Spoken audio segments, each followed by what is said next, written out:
Au cours de ces séances de sensibilisation à Noé et à Newton, les responsables des deux commissions ont d'une même voix appelé l'ensemble des autorités et des populations frontalières à accompagner efficacement la phase opérationnelle de ces activités de réaffirmation. La frontière avec laquelle nous avons le plus grand nombre de villages en partage, à un village miroir, c'est le Ghana. La frontière la plus paisible, c'est la frontière ivoiro-ghanéenne. Donc nous n'avons pas le droit de remettre tous ces acquis-là en cause.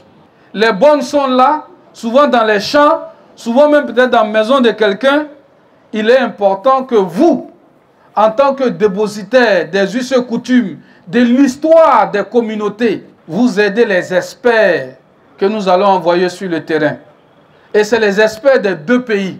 En réponse au message de sensibilisation, les préfets des deux pays voisins ont tous marqué leur engagement à entretenir les bonnes relations et les liens séculaires qui existent entre les peuples frères.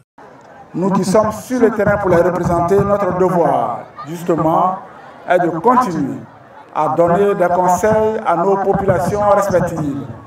Du côté de la Côte d'Ivoire, en ce qui nous concerne, mais je suis aussi convaincu que nos frères et sœurs du Ghana font pareillement à l'adresse des populations du Ghana, celles proches des frontières ivoiriennes, pour que justement ces populations continuent de vivre en bon terme, continuent de fraterniser et continuent de nourrir ces relations séculaires entre la Côte d'Ivoire et le Ghana.